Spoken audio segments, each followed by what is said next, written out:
looks like investors are hanging up on Blackberry this morning. The Z10 launched last week. Not so highly received. Now the stock is getting downgraded by Goldman Sachs. Jim, let's talk about Blackberry. There's been a lot of controversy this morning about that Goldman downgrade because it was just November 29th when they upgraded the stock. But it was a good call. Why should we ever look a gift horse? That was a very good call, Deborah. They got in when people didn't like it.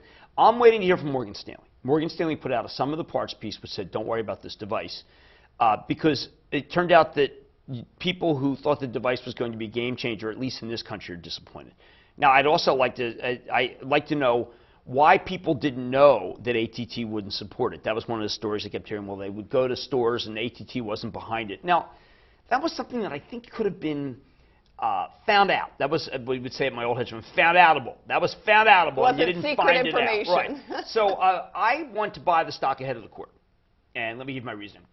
On the quarter, I think this company is a reformed spender of its own money. It used to spend like a drunken sailor. No more. I think that the company has a great subscriber list. I think that it's been a footballed stock, 12.15, 12.15.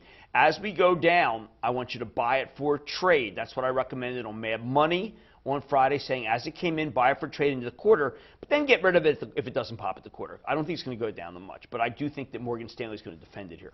Okay, so here's another interesting side note to all this. Citigroup came in and reiterated a $6 target price. Yeah, I think that's and the stock's like, yeah? Well, because I think that the subscriber rolls are worth that. I mean, there is it's a niche player, so you're basically saying there is a fan base for. Right. This is not a Blackberry. typewriter versus a word processor. Okay. This is another device that many people still like. Obviously, it's been in decline. That's why the stock used to be at 70. Now it's in the low teens. But I do believe that there's been supporters of it down here, and they will come out of the woodwork, and therefore it's a good trade. If the trade doesn't work, cut your losses on Thursday. All right, there you go. Jim summed you. it up pretty well. So if you're looking at Blackberry, it's a trade. Keep your eye on that price because it sounds like this is one you've really got to watch pretty closely. Exactly. All right, so if you're into Blackberry, keep your eyes on that stock.